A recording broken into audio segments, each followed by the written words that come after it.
Kyle. Very young, inexperienced team you put out to start tonight.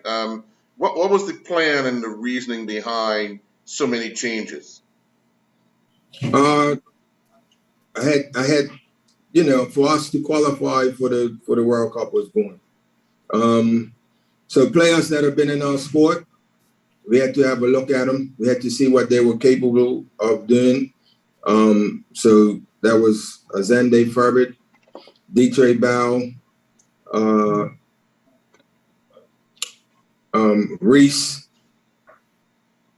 and who is it? The other one is Justin Bow. Mm-hmm. So we had to see, what they were capable of in the hot environment. Against a team that, yes, I feel we should definitely be beating a team like that. No two ways about it. So that was the thoughts behind it. We had to give them that opportunity for us to see where they have to go to get better. That was the thoughts behind it from us, the coaching staff.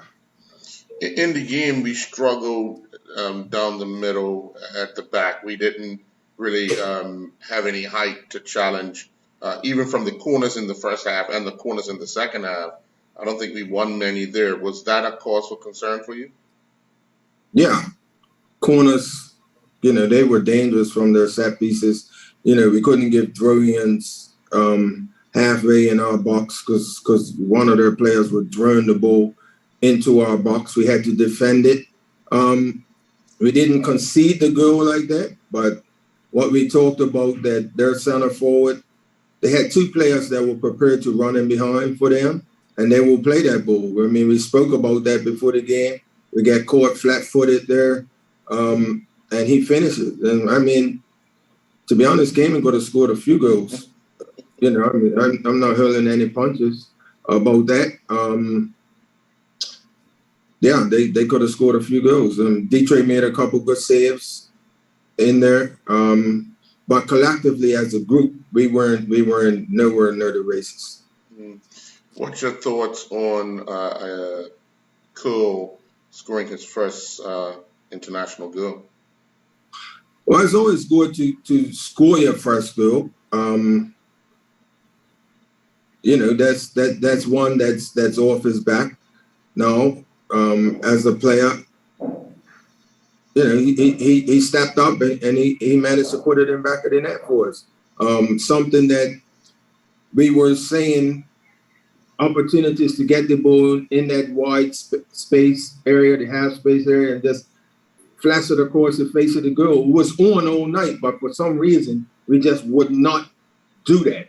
The simple thing, what we call a Bermuda goal in our our coaching and the players, that's a simple tap in for us. And first half, we got in many opportunities we never got the ball in that final area and it's always a game.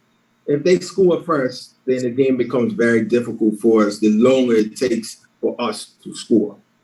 And, in the end, we're trying to win the game.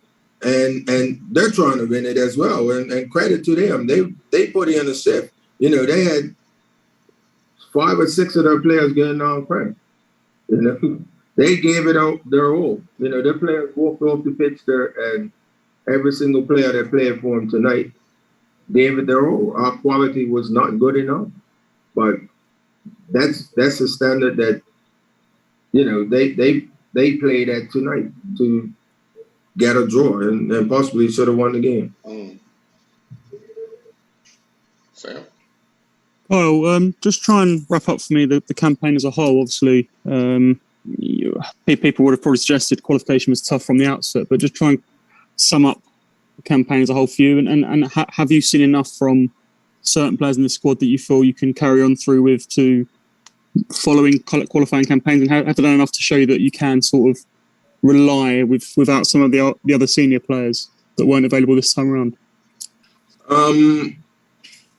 The competition as a whole, we started off, we were doing the right things as far as we knew we weren't going to have our strongest team. And but our preparations were going well until we came to Florida.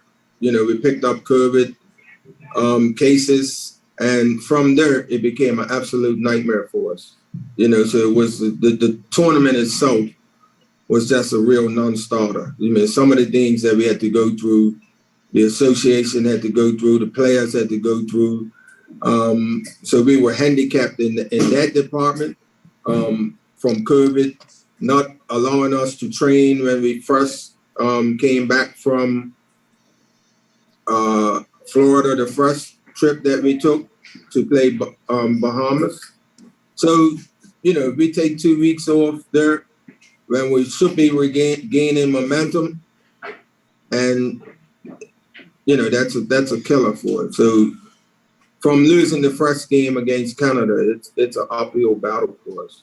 So we took the opportunity to look at players to see, like you said, who could make the stack, who could be a part of the team when some of our professional players come back and the players that were not available. You know, the list is, I think it's 10 players that we could call upon that we know would instantly improve us. So the players that we had, they tried their best, and you know, we just weren't good enough. No. Basically, I guess you spoke before about trying to, you know, giving these guys a chance. It was a case of trying to increase the pool you had, the selection pool. I suppose in some ways it's situations like this that is a better experience for them to grow going forwards, and you'd hope that there'd be better players for the experiences of a tough game against Suriname and tonight as well. Yes, I mean, you know, the travel that we had to go through for both of these, and you know, it's the same for both teams tonight. You know, a delay in the start, it's timing for everything, you know, the way the players prepare. So that's not an excuse, but that has an effect on players because of the way they get themselves up for the match, and then they crash, and then they have to pick themselves back up. So, you know, we had to deal with that. And the long travel, we had to deal with that. So it's something that some of the players would have to digest and say, I need to be better in so many different ways. Do you feel there are a number of players who have done enough to warrant that you think are confident you can step forward in the coming years to push Bermuda on again and to maybe enjoy success that you have in the recent past? Yeah, there are some that have done themselves some justice. You know, I wouldn't single out players. I never do.